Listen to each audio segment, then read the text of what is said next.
Bem, amigos, porque estamos aqui.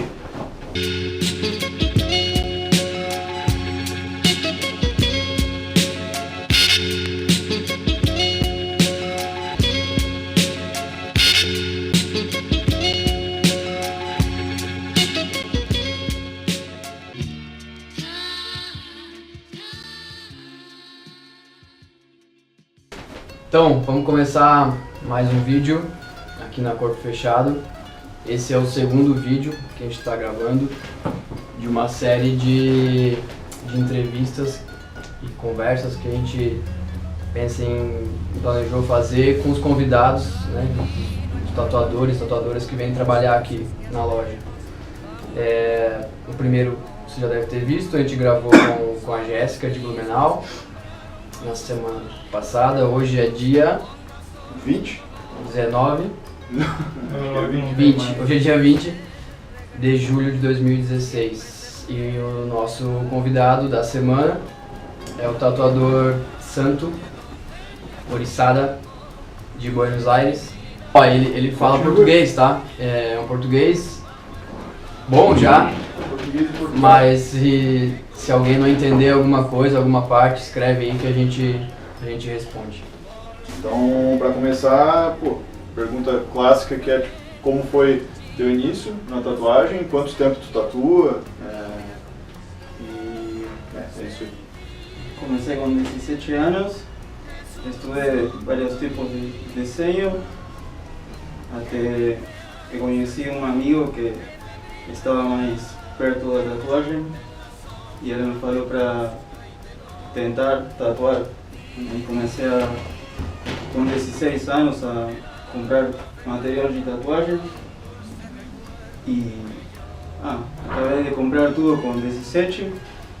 O dia que comprei as agulhas, já tipo 1 da manhã, falei com meus amigos, comprei as agulhas, tenho tudo, e eles, pronto, vamos tatuar. 1 da manhã, indo para minha casa buscar as coisas, tatuei os meus amigos e assim começou.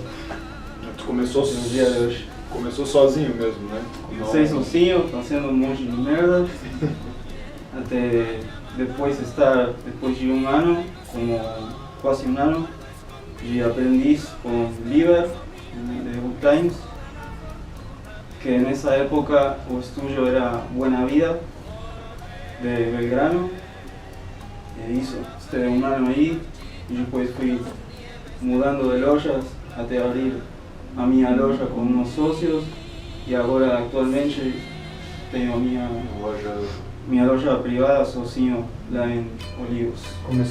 Começou com 17 e a tua idade agora qual que é? 26. 26. Queria que tu falasse um pouco sobre como foi a primeira viagem ao Brasil, quais foram as primeiras impressões que tu teve do nosso país, das cidades que tu trabalhou e como tu se sente hoje quando vem pro Brasil, toda vez que vem pro Brasil. Eu já conhecia o Brasil porque vinha de férias, eu tinha uns 15 anos, mas bem diferente vir de férias a vir a trabalhar, né?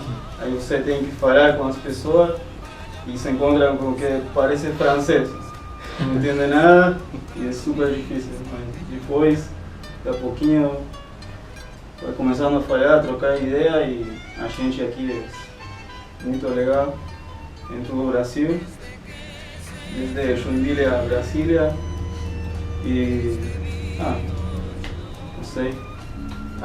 Mas fala como que foi a primeira vez que tu veio, porque a gente te convidou, né? Ou não? Foi, né? Eu tinha uma viagem marcado que teve que cancelar, e aí logo depois me escreveram vocês com tudo planejado para fazer um tour por Brasil e foi o momento perfeito. Confirmei e já logo. Da primeira vez tu veio, trabalhou em Joinville, depois Curitiba, São Paulo e Brasília, né? Joinville, aqui, Corpo Fechado, Curitiba, no que era Tattoo Classic, com Cacau, Orijana e Lucas. Depois fui para São Paulo trabalhar com TT no PMA. Depois Goodfellas, que era antes Goodfellas, com Maneco e Liwan. Foi uma viagem muito importante. Daí é que eu volto 2 vezes por ano para o Brasil, porque tem muita tatuagem aqui. A escola da tatuagem de Sudamérica, né? Muito nível, e acho que isso mudou tudo o meu trabalho.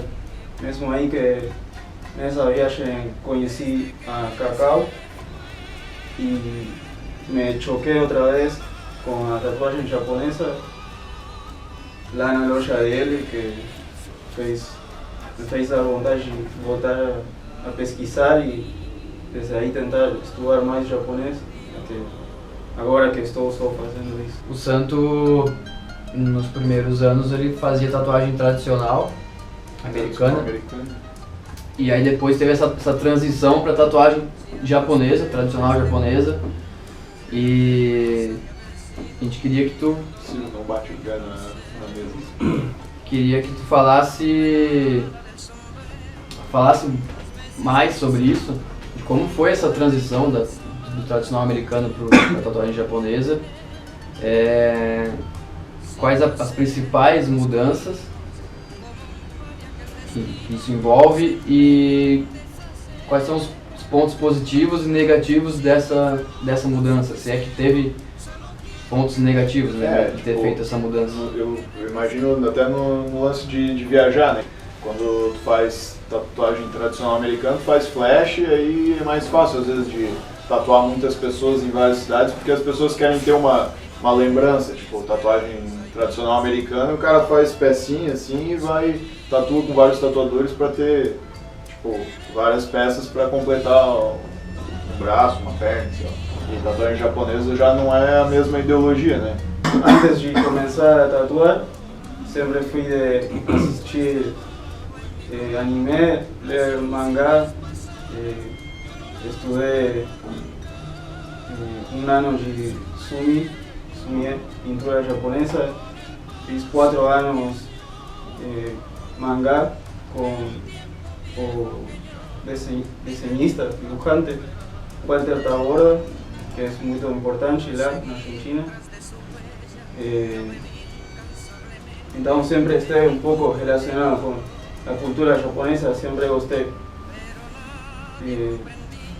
Também fiz algumas artes marciais de criança, desde muito cedo, mas coreana, taekwondo, desde os 4 ou 5 anos, fiz até os 14 anos, uma coisa assim. Depois deixei, mas sempre esteve relacionado com coisas assim. Aí quando comecei a tatuar, conhecia louco isso também, porque a gente que eu seguia na internet era toda a gente de Brasil. Nessa época estava Fotolog, e aí as minhas referências era Rico Daruma e Xion, que eles tinham um Fotolog, Maneco de Brasília e o Mauro Landim, um local. Só conhecia isso, então tentava desenhar algumas coisas japonesas e desenhar outras chicano. Mas na tatuagem japonesa é muito difícil iniciar sem ter técnica nem nada, porque você quase precisa nem ter que pensar na técnica. Tem muita coisa para desenvolver, muito mais complexa que a técnica para fazer um bom tatuagem japonês. Aí comecei com o Liber, que ele fazia americano, e comecei a estudar isso. Estive aí com tatuagem americano vários anos, mas a mudança de isso para japonês é bastante brusca, porque acho que não tem nada a ver. O tatuagem em japonês tem que ser muito solto y natural, y el americano es un poco más duro. Para desenhar, na técnica, em tudo. Mas, como coisas em contra para viajar, quizás, sim, não tem isso de colar um flash e pronto. Mas tem outras coisas que quizás tem menos clientes, pero consegue conhecer mais a teu cliente.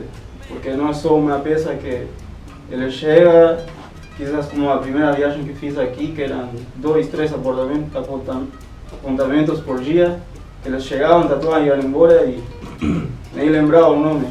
Mas agora são pessoas que estão esperando eu voltar cada ano com paciência e constância, né? Força, aguentando sessões largas. Mas eu acho isso muito importante, a conexão com o cliente, que ele me vai ver todo o tempo, né? Durante muito tempo na sua vida, até acabar costas, braços, o que seja, né? Que for fazer. Quando tu decidiu só fazer tatuagem japonesa, foi um pouco difícil? Ou desde o começo já tinha muito cliente, muita gente interessada em fazer tatuagem japonesa contigo? Não tinha muitos interessados em fazer. Foi gradual, mas foi muito rápido igualmente. Eu acho que para ser um bom tatuador você precisa pintar muito. E eu gosto de pintar muito para poder evolucionar no meu trabalho, então comecei a pintar como louco, mostrando todo o tempo os meus trabalhos, como iam melhorando ou não para Cacau Orihana, que é o que é meu maestro na tatuagem japonesa, e ele me corrigia os trabalhos e aí eu continuava desenhando. Tipo, bom, hoje vou fazer flores, peônias. Aí desenhava peônias, mostrava para ele, falando pelo WhatsApp, ligando pelo FaceTime. Faz assim, faz assar, me dá alguns conselhos e aí continuava desenhando mais. Então acho que desenhar e pintar muito ajudou para ter clientes que queiram começar a fazer japonês. Acho que 1 ano e meio fazendo os dois estilos, até deixar de fazer americano para dedicar-me só a tatuagem japonesa. Tenho alguns clientes que ainda faço americano aqui em Brasil, mas são bem poucos e são alguns clientes bem especiais. Amigos ou outros clientes que eles também me esperam cada viagem que eu faço. Qual que tu acha que é a diferença da tatuagem japonesa lá pro resto do mundo, assim? Na verdade, eu não fui para o Japão ainda, tenho pensado ir no ano que vem, vamos ver se será, mas pelo que sei é algo bem fechado, mas isso faz que seja algo respeitado, muito respeitado pelos que entendem a tatuagem, realmente. A tatuagem, a ser tão fechada, as pessoas que querem ficar perto disso dão muito respeito para o seu tatuador. Eu acho que isso é muito importante. Depois o resto, foda-se.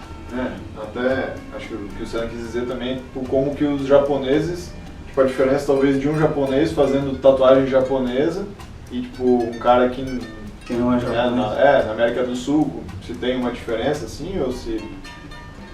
Eu acho que para eles deve ter, mas eu não me importo. Para mim, eu já tive conversações de isso com algumas pessoas, até japoneses, e eu falo que eu estou na tatuagem para ser feliz, é meu caminho e não me importa o que se pode pensar ao respeito. Eu dedico 2 meus dias a isso.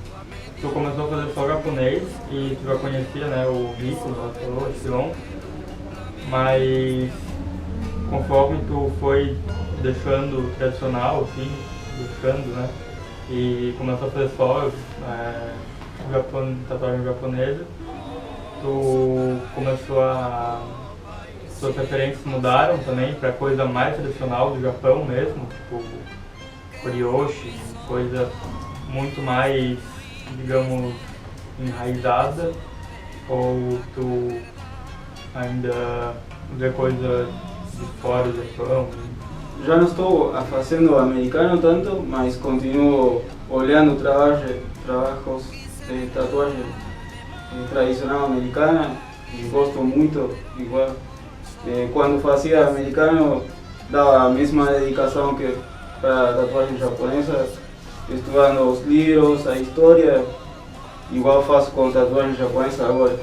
Só que acho que para achar a informação da tatuagem japonesa tem que procurar muito mais. E não alcança só com o que você pode ver nos livros, numa foto, por exemplo, ou numa pintura, sino que você tem que entender o que está fazendo. Não é tão fácil como pegar um livro, por exemplo, de Christian Barley, e americano, de estilo americano, mas é da Alemanha, refazer o desenho, colar e pronto. Sino que você tem que saber em profundidade o que você está tatuando, porque não é só um desenho lindo como fica na pele e com o passo do tempo, também você está contando uma história e é muito importante para eles, e então para quem faz tatuagem japonesa também é importante, que não perda o significado.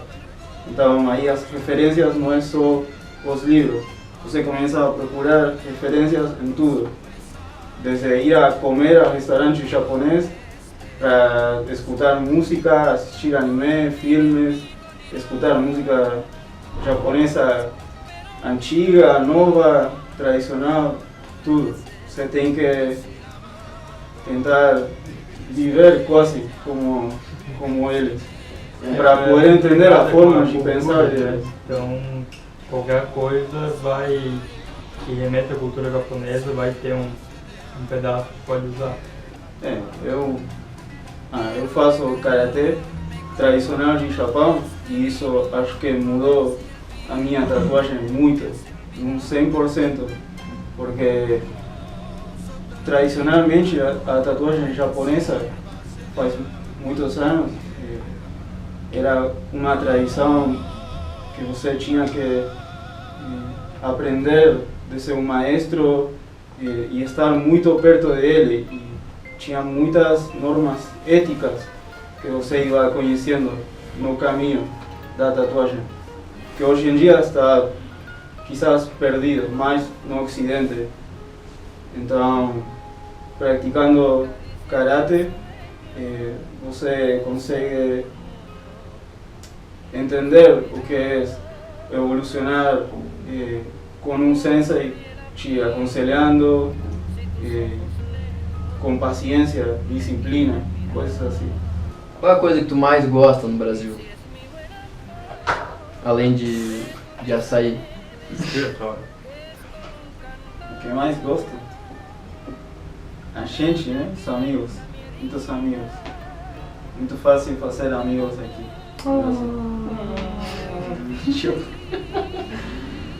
Santo, qual foi o melhor dia da tua vida? Que bom.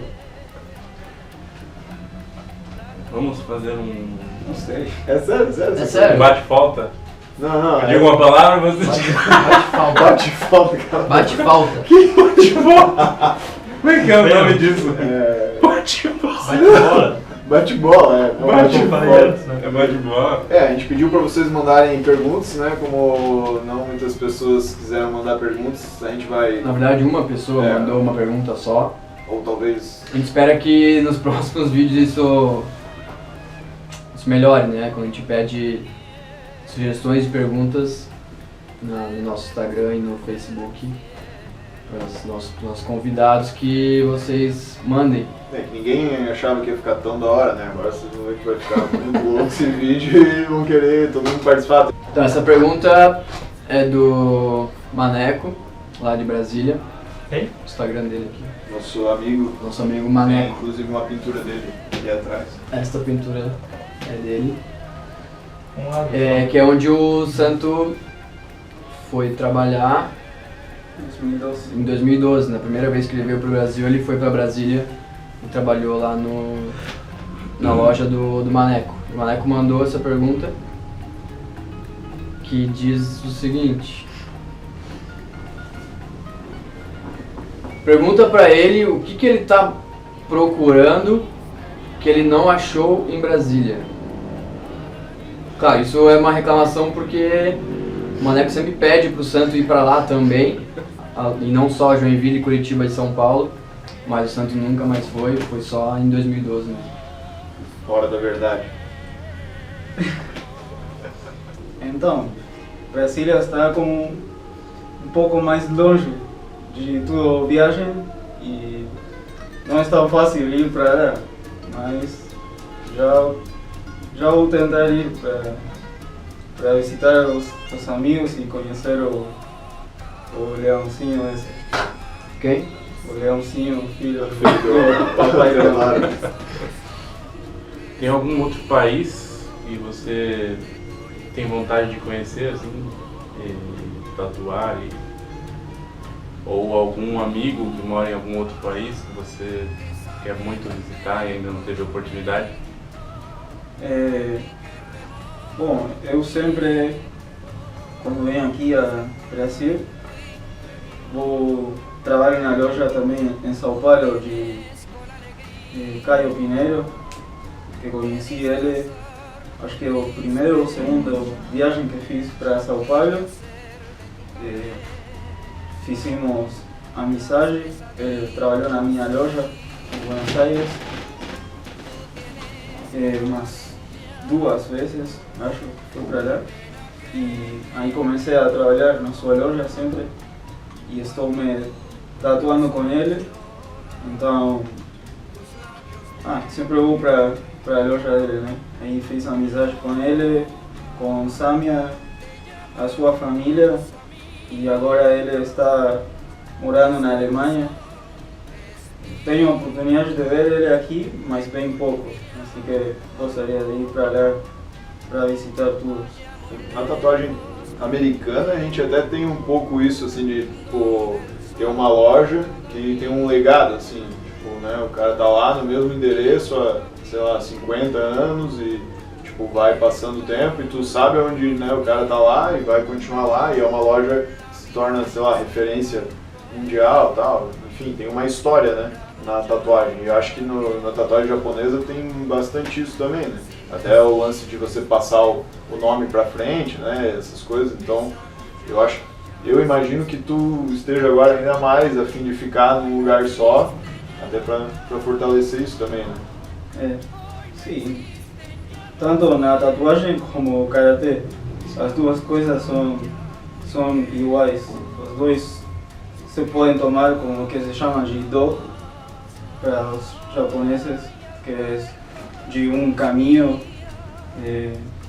com o que você faz, não só um trabalho ou só como um exercício, praticar o karatê como um exercício, sino como viver ele e aprender as coisas que vão acontecendo nesse caminho. E no karatê é igual que na tatuagem. Eu ganhei de certa forma o nome que me deu Cacau como tatuador de estilo japonês. Quando ele achou que era o momento certo, me enviou uma carta à minha casa com o meu nome, que é Horizada. Hori vem de Horo, que é uma palavra que se usa para as pessoas que gravam em madeira, y el movimiento es parecido a lo que es hacer tebori. En aquella época solo tinha tebori, entonces se usaba la misma palabra, el mismo kanji, ideograma, para tatuador que para aquel que hacía grabado japonés o escultura, cualquier cosa que se trabajaba con gurias, una madera. Eso es hori, kenji hori. Y después sada, que es como enfocadamente, disciplina. Eso decidió Cacao y Medeo, y eso que algún día tengo que dar para alguien cuando yo ya no tatúe más o morra tatuando, aí eu que algum dia vai ser meu discípulo, vai continuar com o meu trabalho. A ideia é que nunca tem fim, igual na tatuagem que no karatê. Mesmo a escola de Okinawa, a que pertenece a minha escola, se chama Kyudokan, que vem da frase Kyudo Mugen, que é que os estudos não têm fim, né? É tipo isso. Então, não sei, na tatuagem e no karatê é o mesmo.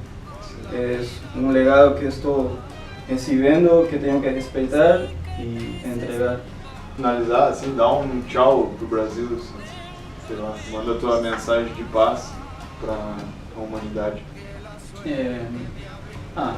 Posso agradecer a vocês, Joinville, os meus clientes, que sempre esperam, né, muito tempo para se tatuar, a gente de Curitiba, São Paulo, Brasília, aunque não esteja indo para lá, e também lojas que quizás agora não estou trabalhando, como PMA, estou indo sempre para a loja do Caio, mas PMA foi uma loja também muito forte para mim. O TT mudou o meu jeito de trabalhar tecnicamente, ele é muito bom, assim que tenho uma escola forte lá também, PMA. É mais pai. E isso. Obrigado a todos. Tchau. Então é isso, até. É tipo, o Miguel fala bela, né? No vídeo show. Boa tarde. Boa tarde. E mais uma vez terminamos o programa de hoje ao som do Hanson. Vocês ficam com Ana Maria Braga. Um beijo muito carinhoso, fiquem com Deus e até amanhã.